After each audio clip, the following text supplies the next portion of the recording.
river guy here, the erstwhile owner of the world's most famous ponytail. Take the lead on one.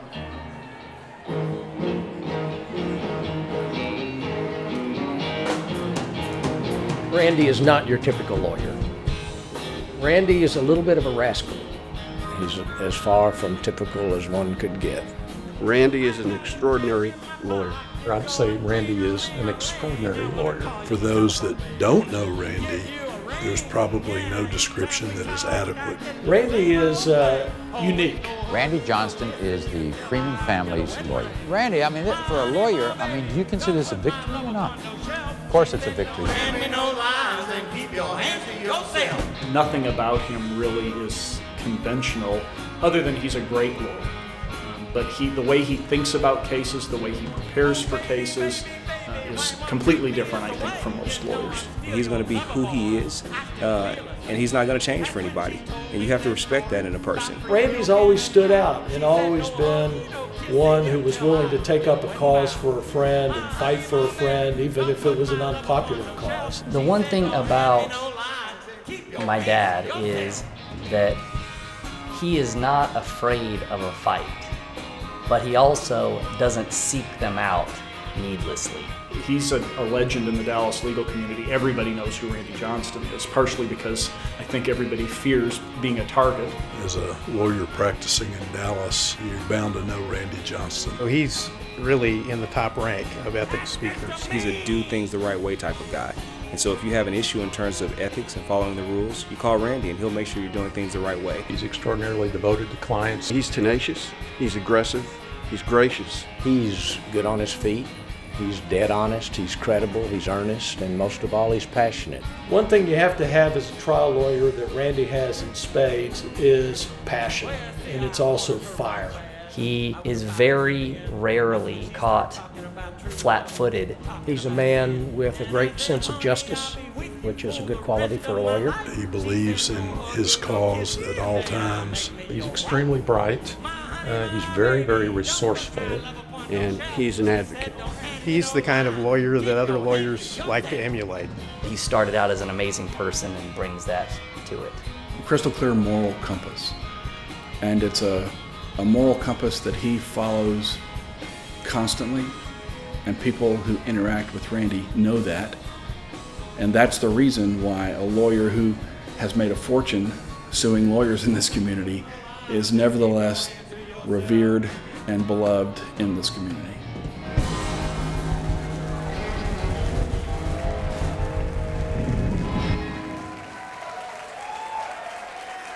The river guy, Randy Johnston. Randy is probably first and foremost a family man. If you know Randy, you will definitely hear about his children and grandchildren. When Randy's not in the office, it's often because he's taking vacation with his kids and his grandkids. They clearly come first and they are a priority for him. He has probably more kids and grandkids than he can count, but he spends an enormous amount of time with them. He takes a great deal of joy and pleasure in them and all of their accomplishments. And that's one of the reasons that I admire him the most. It's not to say that Randy is the only guy you can find that has great quality professionally, but what makes him stand apart is who he is to his family and who he is to the people that mean so much to him. And you can even see it reflected with Coit being in his office. You know, when you come across his son, he has the same traits, the same characters, the same qualities as his father. Not many people could come to work every day with their son and continue to get along with them both personally and professionally. I think it speaks a lot both to Coit as a son and to Randy as a father. People ask me all the time what it's like to practice law with my father, and I tell them that it worked out pretty great for me because I got a great mentor and teacher with a vested interest in me becoming the best lawyer that I could be, and he got a student that had a lifetime of training in how to put up with him. The wonderful thing about working with Randy Johnston is that your personal relationship and your professional relationship are inseparable. We spend far more time probably talking about personal matters than professional matters, and we talk a lot about professional matters. Randy and I have practiced law together for almost 30 years. In fact, my wife and I, who've been married about 25 years, she likes to say Randy's my first wife and she's my second. And we really do view the firm as an extension of our personal family, as sort of one big family. When we see each other, we hug. We call ourselves brothers. I consider him a good friend. We traveled together quite a bit back in the early days when we were both young. And Randy, I don't think I've ever had more fun practicing law. But Randy's always there to give a good word of advice or give some direction. If you have a legal issue, a legal question, he's always a guy to go to. Although the reputation is for suing lawyers, he spends just as much of his time helping lawyers out of difficult situations. There are so many lawyers in Dallas, and not a few judges, I might add, who owe their continued professional existence to Randy Johnston. The people who have heard him over the years have avoided thousands of ethical dilemmas because of what he has told them.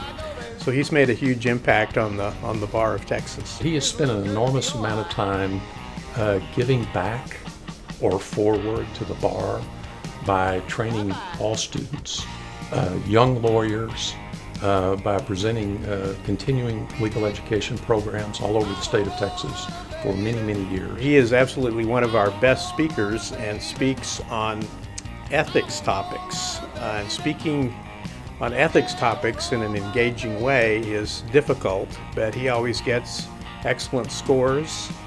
And I just looked up in the database a little while ago, and he has written 40 articles for us on either ethics or malpractice avoidance in the last dozen or so years, which puts him at the very elite level of CLE speakers. Randy has an extremely impressive resume about what he's accomplished. And he's not done yet. Neither are all the rest of us old guys. We're still going. We got a lot more to do.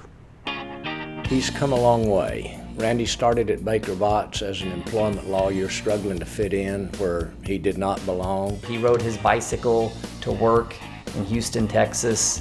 He was known mostly at Baker Botts for this interrogatory. Are you now or have you ever been a member of the Communist Party? A big firm also wasn't a fit for him because it didn't take advantage of some of his greatest skill, and that is the ability to fight for people and not just clients. I don't know how he got from there to suing lawyers, but he did, and he did it despite the hostility that he received doing so. He did it because he thought he was doing the right thing and still does. We made a conscious decision that we were going to do something that no one else was doing, and that is take on other lawyers who had made mistakes or had not acted properly in representation of their clients.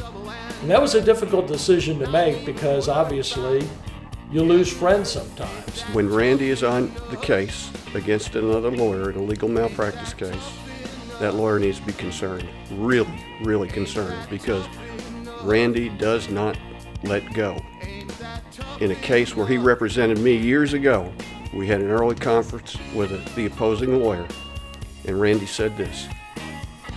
I'll just say his first name. Scott, do you realize you're in the deep end of the pool and we're the sharks? So what does that tell you? He is widely recognized as a formidable foe. He's not ever going to wiggle. He's going to come right at you. He's going to say what he thinks with great conviction. He's effective. He's a scary adversary. He's dogged in pursuing justice. And when he is on the other side, I know what to expect, and it's the best. But he always does it in such a civil and professional way that I think lawyers respect that. It began as adversaries, but it has become a close personal friendship. I like him. I'm glad I do. Those that don't hold him in high esteem probably took a licking at his hands. You better not get in his sights if you want to stay healthy. But we have taken a position, and this came from him, that we don't file hassle lawsuits, and so we won't file a lawsuit unless we believe in it. Randy honestly judges a case on its merits. At one point in time, he represented a client who accused a person who became my client of sexual harassment. He was convinced that it had occurred. In speaking with my client, I was convinced that it had not occurred. We agreed to polygraph examinations. My client passed, his didn't. Randy immediately withdrew from the representation, and that was the end of the case. That's the kind of person he is. So we're at a mediation, and the opposing counsel says, you represented my client. And Randy gets up in Rip Parker's office and says, there is no way I would ever represent the scum of the earth like that. No, no. And we successfully concluded that mediation and walked. In fact, I think it came across as I would never, ever, ever represent anybody like you. Like I've said, Randy's a little bit of a rascal, and that's part of his persona. I mean, that's part of what makes him effective. He's a little bit out there. He doesn't come out of the cookie cutter. Another thing that's set Randy apart from a lot of other lawyers, although not all lawyers, is he has loved music, loved playing the guitar, loved to sing, loved to write music for many years. The band Blue Collar Crime that he was in for so many years really had a long list of accomplishments. Brian Dunklin plays with him. Marty Lowy has played with him. And Sumo and everybody else were great band members. And he, like everything else that he does, is all in. I think it's remarkable that Randy has accomplished as much musically as he has so late in life. People don't realize it, but Randy is 87 years old now. And he just started playing guitar when he was 74. So it's all just in the last 13 years. I find it amusing. I think Randy's almost half as good as he thinks he is. At playing in the band, as a lawyer, I'd put it up 75, 80%. Of course he's in a band. I mean, that's Randy. I get a kick out of watching what comes next for Randy, because he always has such new and innovative and sometimes really fun and funny ideas about how he presents not only what he does, but how he goes about the practice. When he had a ponytail in 1999, I asked him about it as a judge, and I wondered if that wasn't a distraction to his ability to advocate for his clients. He said then, and I'm sure he would say now, that like his mentor, Donald Trump, his hair is a microscope that causes people to pay more attention to him. He truly was unique on the civil side in terms of growing his hair out. And Randy always liked to say that the second hardest decision he ever had to make was growing his hair out. And the most difficult decision he had to make was cutting his hair off, because that's what set him apart from every other middle-aged white male who practiced civil litigation. I looked at Randy for a moment and I said, you could probably raise a lot of money if you would agree to cut your hair at this event where we're trying to raise money for the poor. And he thought about it for probably about 5 seconds, smiled, and got that big Randy grin on his face and said, I'll do it. And I think that night, sitting at that table, he raised about $30,000 for legal services for those who could not otherwise afford it. He's incredibly big-hearted. If you're his friend or his partner, you almost have to be careful what you wish or ask for, because he will go to great lengths to try to make it happen. When I became the coach at Paul Quinn, one of the things I mentioned to him was that it was sort of a mundane thing, but our managers were struggling because they had no facility in which to wash the uniforms. They were having to drag practice gear every single day after practice back to the dorm, plug the machines to try and sit there with it to try and get the laundry done. And Randy's the sort of person who hears that, and the next thing you know, there's a check in my hands for Paul Quinn to go out and buy a washer and a dryer for the gymnasium. And shortly after that, another check to retire some scholarship debt we had associated with some of my players. So he's just an incredibly generous person. He has done all of these many things for so many years on so many different levels that have helped so many people that I cannot think of a more worthy recipient of this award than Randy Johnston. He has probably been overlooked in many years past. He was deserving a long time ago. It's about time. It's bestowed upon him by his colleagues. It's bestowed upon him because of his accomplishments. It's bestowed upon him because of his advocacy. It's bestowed upon him because of who he is and what he has done, both for the legal profession and the public, and at sometimes great personal risk. Even though this is about professionalism and being a lawyer, we can't forget that we're in the people business and we deal with people. And Randy is a great person. He's got great character, and I think that they did an excellent job in choosing someone to receive this award. Randy deserves this award because he's the oldest trial lawyer in town not to have received it. If he never won this award, it would be a tremendous injustice. He exhibits the qualities that you'd want to see. Randy is the picture of professionalism and professional integrity. Not just because he teaches professional ethics, and not just because his career has depended on pursuing lawyers who weren't ethical, but because he lives ethics every day. Randy's practice, and not just his practice, but his presentations over the years at continuing legal education events, his mentoring of younger lawyers, everything about his practice has been geared toward the ethical and professional practice of litigation. And so I think he's just such a deserving recipient of this award. The one thing I've always seen out of Randy is the passion and the fire to want to fight for your clients, and no matter what the cost, whether it's popular or unpopular, that's what sets him apart, and that's what makes him so deserving of this award. Small firms tend, in these kinds of awards, tend to get overlooked, and I'm really glad that didn't happen. You really do deserve this award, Randy, and as you've said so many times, it's about time. I'm proud of you and happy for you. Congratulations on this night. Can't think of anyone more deserving. Congratulations, buddy. You deserve this, and I'm really happy for you. Congratulations on the award.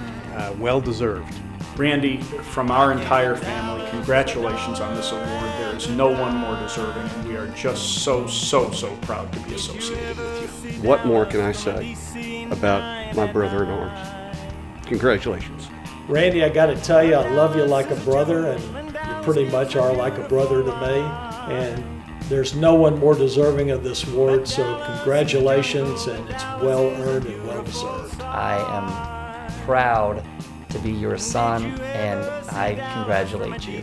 I think it is really cool that the person who taught me to practice law is the same person who taught me how to be a father, how to be a good person, and how to be a man.